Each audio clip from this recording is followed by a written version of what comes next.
வணக்கம்.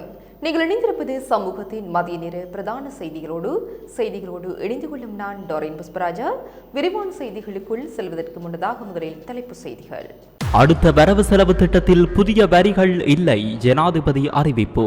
ஆசிரியர்களை இலக்கு வைத்து சிறுவர்கள் தண்டனை சட்ட மூலம் திருத்தப்படவில்லை, பிரதமர் விளக்கம்.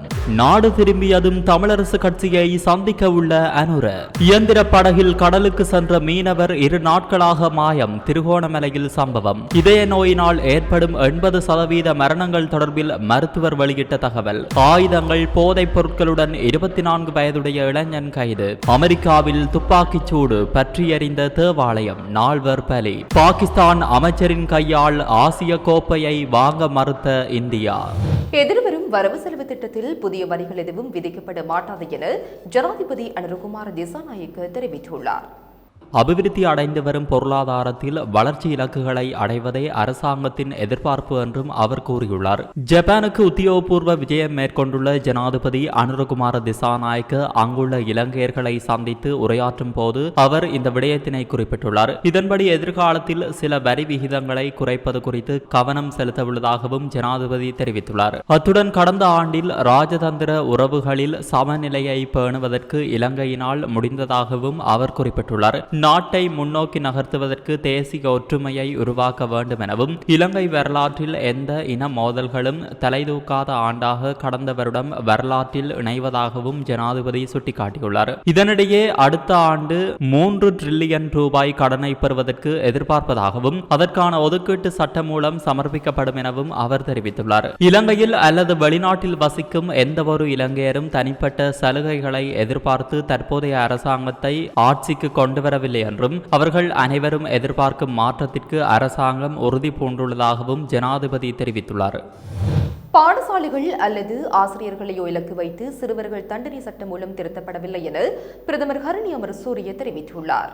கல்வி அமைச்சில் நடைபெற்ற நிகழ்ச்சி ஒன்றில் கலந்து கொண்டு உரையாற்றும் போதே அவர் இவ்வாறு தெரிவித்துள்ளார். இது வெறும் பாடசாலை சார்ந்த பிரச்சினை அல்ல எனவும் மாறாக சிறுவர்களுக்கு வழங்கப்படும் உடல் மற்றும் மன தண்டனை தொடர்பான பிரச்சினை என்றும் பிரதமர் தெரிவித்துள்ளார். பாடசாலைகளில் மாத்திரமல்லாமல் போலீசாரின் காவலில் எடுக்கப்பட்ட சிறுவர்கள், நிறுவனமயமாக்கப்பட்ட சிறுவர்கள், கைவிடப்பட்ட சிறுவர்கள் மற்றும் சமூகத்தில் உள்ள சிறுவர்கள் உட்பட அனைத்து சிறுவர்களையும் பாதிக்கும் ஒரு பிரச்சனையாக உள்ளது. அத்துடன் இது உடல் மற்றும் மன ரீதியாகவும் பாதிப்பை ஏற்படுத்துவதாக பிரதமர் சுட்டிக்காட்டியுள்ளார். ஆகவே இந்த சட்ட திருத்தம் பாடசாலைகள் அல்லது ஆசிரியர்களை குறிவைத்து செய்யப்பட்ட திருத்தம் அல்ல, இது ஒட்டுமொத்த சிறுவர்களின் தண்டனை குறித்த திருத்தம் என்றும் பிரதமர் குறிப்பிட்டுள்ளார்.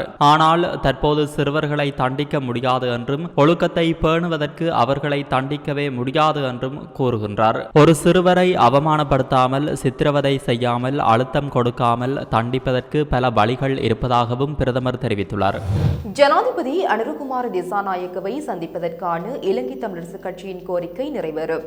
தற்போது வெளிநாடு சென்றுள்ள ஜனாதிபதி நாடு திரும்பியதும் தமிழரசு கட்சியை சந்திப்பதற்கான திகதியை வழங்குவார் என அமைச்சர் ராமலிங்கம் சந்திரசேகர் தெரிவித்தார்.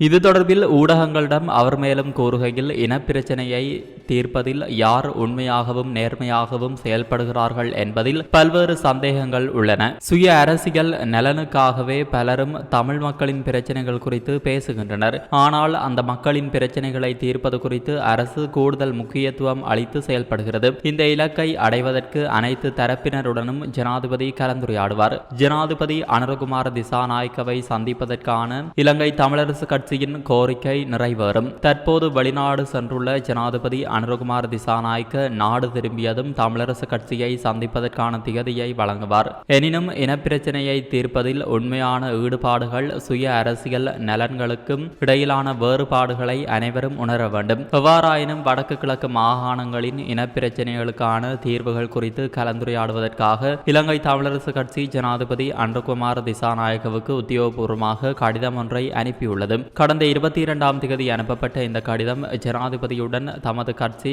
கடைசியாக நடத்திய பேச்சுவார்த்தை இடம்பெற்ற வருடம் கடந்துவிட்டதை சுட்டிக்காட்டியுள்ளமை குறிப்பிடத்தக்கது என்றார். மன்னாரில் முன்னெடுக்கப்படும் காற்றாலை திட்டத்திற்கு எதிராக இன்று மன்னாரில் நிர்வாக முடக்கல் போராட்டம் முன்னெடுக்கப்பட்டு வருகின்றது. இதற்கமைய இன்று முற்பகல் 10 மணிக்கு மன்னார் பொது விளையாட்டு மைதானத்தில் இருந்து கண்டன பேரணி ஆரம்பமாகியுள்ளது. மாவட்ட ரீதியாக முன்னெடுக்கப்படும் உரிமைக்கான போராட்டத்தில் மீனவர்கள், வர்த்தகர்கள் உள்ளடங்கலாக பல தரப்பினரும் கலந்து கொண்டு தமது ஆதரவை வழங்கி வருகின்றனர். இந்த போராட்டத்தின் இறுதியில் தமது கோரிக்கைகள் அடங்கிய மனுவை ஜனாதிபதிக்கு கையளிக்கும் வகையில் மன்னார் மாவட்ட அரசு அதிபருக்கு கையளிக்கப்படும் என மன்னார் பிரஜைகள் குழு தெரிவித்துள்ளது. இலங்கையில் மேல் மாகாணத்தில் உள்ள மாணவர்களே அதிகளவில் போதைப் பொருட்களுக்கு அடிமையாகும் போக்கை கொண்டிருப்பதாக தெரிவிக்கப்பட்டுள்ளது. தேசிய அபாயகர ஔடதங்கள் கட்டுப்பாட்டு சபை இதனை குறிப்பிட்டுள்ளது. இதில் கொழும்பு மாவட்டம் முதன்மை நிலையில் உள்ளதாக அந்த சபை சுட்டிக்காட்டியுள்ளது. இதன்படி கிரான்பாஸ், தொட்டலங்க, கொம்பனி தெரு, அங்குலானை, வாழைத்தோட்டம், பாணந்துறை, தெஹிவளை, கல்கிச, ஹிக்கடுவ உள்ளிட்ட பல இடங்களில் குறைந்த வருமானம் கொண்ட சமூகங்களை சேர்ந்த மாணவர்கள் போதைப் பொருளுக்கு அடிமையாக கூடியவர்கள் என தேசிய அபாயகர ஔடதங்கள் கட்டுப்பாட்டு சபை தெரிவித்துள்ளது. அதன்படி கண்டி மாவட்டத்தின் சில பகுதிகள் பாடசாலை மாணவர்கள் போதைப் பொருட்களுக்கு அடிமையாக கூடிய அதிக வாய்ப்புள்ள பகுதிகளாக அடையாளம் காணப்பட்டுள்ளதாக தெரிவிக்கப்படுகிறது. மேலும் கம்பஹா, குருநாகல், அனுராதபுரம், காளி, இரத்தினபுரி மற்றும் களுத்துறை மாவட்டங்களும் ஆபத்தான மாவட்டங்களாக அடையாளம் காணப்பட்டுள்ளதாக தேசிய அபாயகர ஔடதங்கள் கட்டுப்பாட்டு சபை தெரிவித்துள்ளது. சக நண்பர்களின் தூண்டுதல் பாடசாலை மாணவர்களின் போதைப்பொருள் பாவனையில் செல்வாக்கு செலுத்தும் முக்கிய காரணியாக அடையாளம் காணப்பட்டுள்ளது. திருகோணமலை நீரோட்டுமுனை பிரதேசத்திலிருந்து இயந்திர படகில் கடலுக்கு சென்ற மீனவர் ஒருவரை காணவில்லை என திருகோணமலை துறைமுக போலீஸ் நிலையத்தில் முறைப்பாடு செய்யப்பட்டுள்ளது. நீரோட்டுமுனை வெள்ளை மணல் பிரதேசத்தை சேர்ந்த 41 வயதான முகமது ஹைதர் முகமது அசாத் என்பவரை இவ்வாறு காணாமல் போனதாக தெரிவிக்கப்படுகிறது. சம்பவம் குறித்து மேலும் தெரியவருவதாவது, இவர் கடந்த சனிக்கிழமை மாலை 4 மணியளவில் தனது வீட்டிலிருந்து கடலுக்கு சென்றதாகவும் மாலை 5 மணியளவில் தான் சென்ற படகு இயந்திரம் இயங்கவில்லை என தனது முதலாளிக்கு அறிவித்திருந்ததாகவும் அவரது உறவினர்கள் தெரிவித்துள்ளனர். டிஸ்கோ வலை போட்டு மீன்களை பிடிப்பதற்காக கடலில் உள்ள மீன்களின் நிலவரம் தொடர்பாக இரவில் வெளிச்சம் போட்டு அறிந்து கொள்வதற்கு முதலில் ஒருவரை ஆழ்கடலுக்கு அனுப்புவது இந்த தொழிலின் ஒரு பிரதான படிநிலையாகும். அந்த முறையிலேயே இந்த காணாமல் போன நபரும் அன்று மாலை கடலுக்கு அனுப்பி வைக்கப்பட்டதாகவும் ஆனால் அவர் இன்னும் கரையை வந்தடையவில்லை எனவும் போலீசில் முறைப்பாடு செய்யப்பட்டுள்ளது. இவர் மஞ்சள் மற்றும் சிகப்பு கோடிடப்பட்ட வெள்ளை நிற நில்மிரின் என்ற படகிலேயே சென்றதாகவும் போலீசில் முறைப்பாடு செய்யப்பட்டுள்ளது. சம்பவம் தொடர்பாக மேலதிக விசாரணைகளை திருகோணமலை துறைமுக போலீசார் மேற்கொண்டு வருகின்றனர்.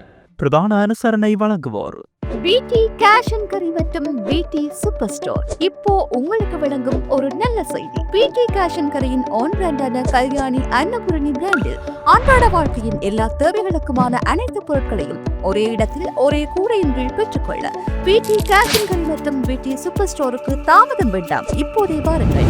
உங்கள் குடும்பத்தின் ஒரே நம்பிக்கை பிடி கேஷ் அண்ட் கரி மற்றும் பிடி சூப்பர் ஸ்டோர், பாரிஸின் லாச்சப்பல். உலகளாவிய ரீதியில் இதய நோயினால் ஏற்படும் உயிரிழப்புகளில் 80% தடுக்கக்கூடியவை என இலங்கை இதய நோய் நிபுணர்கள் சங்கத்தின் தலைவர் மருத்துவர் சம்பத் விதானவசம் தெரிவித்துள்ளார். கொழும்பு விகார மகாதேவி பூங்காவில் நடைபெற்ற நிகழ்வொன்றில் கலந்து கொண்டு கருத்து தெரிவிக்கும் போதே அவர் இவ்வாறு தெரிவித்தார். அத்துடன் இதய நோய் தொடர்பான உயிரிழப்புகளை தடுப்பதற்கு ஒன்றிணைந்து செயல்பட வேண்டும் எனவும் மருத்துவர் சம்பத் விதானவசம் தெரிவித்துள்ளார். எளிமையான மற்றும் ஆரோக்கியமான வாழ்க்கை முறையின் மூலம் இதய நோயை கட்டுப்படுத்த முடியும் எனவும் அவர் சுட்டிக்காட்டியுள்ளார். இதய நோயை தவிர்ப்பதற்கு உடற்பயிற்சி, சிறந்த உணவு முறை மற்றும் புகைப்பிடிப்பதை தவிர்த்தல் போன்ற சில செயல்பாடுகளும் மருத்துவ பரிசோதனைகளும் அவசியம் என இலங்கை இதய நோய் நிபுணர்கள் சங்கத்தின் தலைவர் மருத்துவர் சம்பத் விதானவசம் தெரிவித்துள்ளார். கொட்டாவை பகுதியில் பல்வேறு வகையான 458 தோட்டாக்கள் மற்றும் ஒரு T56 வெடிமருந்து தோட்டாவுடன் சந்தேக நபர் ஒருவர் போலீஸ் விசேட அதிரடிப்படையினரால் கைது செய்யப்பட்டுள்ளார். அவரிடமிருந்து 75 கிராம் 400 மில்லிகிராம் ஹெரோயின் போதைப் பொருள், 30 போலி வாகன இலக்கத்தகடுகள், 15 வாகன வருமான உத்தரவு பத்திரங்கள், 15 காப்பீட்டு சான்றிதழ்கள் மற்றும் 2 கையடக்க தொலைபேசிகளையும் போலீசார் மீட்டுள்ளனர். கைது செய்யப்பட்ட சந்தேக நபர் மொரட்டுவை அங்குலான பகுதியைச் சேர்ந்த 24 வயதான இளைஞர் என தெரிய வந்துள்ளது. நேற்று ஞாயிற்றுக்கிழமை மதியம் மேற்கொண்ட சோதனை நடவடிக்கைகளின் போதே குறித்த நபர் கைது செய்யப்பட்டதாக போலீஸ் ஊடக பிரிவு தெரிவித்துள்ளது. சந்தேக நபர் மேலதிக விசாரணைகளுக்கு மேல் மாகாண தெற்கு குற்றவியல் பிரிவிடம் ஒப்படைக்கப்பட்டுள்ளார். திருகோணமலை நீலாப்புழு காட்டுப்பகுதியில் கட்டுத்துவக்குடன் சந்தேக நபர் ஒருவர் நேற்று மாலை கைது செய்யப்பட்டுள்ளார். கைது செய்யப்பட்ட நபர் மூதூர் பாரதிபுரம் பகுதியை சேர்ந்த 60 வயதுடையவர் என போலீசார் தெரிவித்தனர். குறித்த சந்தேக நபர் கட்டுத்துவக்குடன் நடமாடுவதாக மூதூர் போலீசாருக்கு கிடைக்கப்பெற்ற ரகசிய தகவலின் அடிப்படையில் சந்தேக நபரை சோதனைக்குட்படுத்திய போது அவரிடமிருந்து கட்டுத்துவக்கு கைப்பற்றப்பட்டுள்ளது. சந்தேக நபரை மூதூர் நீதவான் நீதிமன்றத்தில் ஆஜர்படுத்துவதற்கான ஏற்பாடுகளை மூதூர் போலீசார் முன்னெடுத்துள்ளனர். யாழ்ப்பாணம் கேரதீவில் நேற்று இடம்பெற்ற விபத்தில் சிறுமியொருவர் உயிரிழந்துள்ளார். ஒரு மோட்டார் சைக்கிளில் 4 பயணித்த நிலையில் நிலை தடுமாறி இந்த விபத்து இடம்பெற்றுள்ளதாக தெரியவந்துள்ளது. இதில் சிறுமியொருவர் உயிரிழந்ததுடன் ஏனைய 3 காயங்களுக்கு உள்ளாகியுள்ளனர். தென்மராட்சி மந்துவிலை சேர்ந்த எஸ் தனுஷ்கா என்ற சிறுமியே இவ்வாறு உயிரிழந்தார். இந்த சம்பவம் தொடர்பில் சாவகச்சேரி போலீசார் விசாரணைகளை மேற்கொண்டு வருகின்றனர். முல்லைத்தீவு விஸ்வநாதர் ஆரம்ப பாடசாலை மற்றும் விசுவமடு மகா வித்தியாலயம் ஆகிய பாடசாலைக்கு சென்று கொண்டிருந்த மாணவர் மீது குளவி தாக்கிய சம்பவம் இன்று காலை இடம்பெற்றுள்ளது. 12ஆம் கட்டை தபால் நிலைய வீதி பகுதியில் ராணுவத்தினரால் தோட்டம் செய்யப்படும் காணியிலுள்ள மாமரத்தில் இருந்த குளவிகள் கலைந்து கொட்டியதால் 6 மாணவர்கள் காயமடைந்துள்ளனர். இவ்வாறு காயமடைந்த மாணவர்கள் உடனடியாக தருமபுரம் வைத்தியசாலையில் அனுமதிக்கப்பட்டு சிகிச்சை பெற்று வருகின்றனர். இந்த நிலையில் குளவி தாக்குதலுக்குள்ளான மாணவர்களின் நலன் தொடர்பில் புதுக்குடியிருப்பு பிரதேச சபை தவிசாளர் வே கரிகாலன் நேரில் சென்று பார்வையிட்டுள்ளார். மாவனில்ல அழுத்துநுவரு மாணிக்காவு பகுதியில் சுவர் கட்டிக் கொண்டிருந்த தொழிலாளர்கள் குழு மீது மண்மேடு சரிந்து விழுந்துள்ளது. இந்த நிலையில் இடிபாடுகளில் சிக்கியுள்ளவர்களை மீட்கும் முயற்சிகள் முன்னெடுக்கப்பட்டு வருகிறது. இதனால் ஏற்பட்ட பாதிப்புகள் தொடர்பான தகவல்கள் இதுவரை வெளியாகவில்லை. போலீசார் மேலதிக விசாரணைகளை மேற்கொண்டு வருகின்றனர்.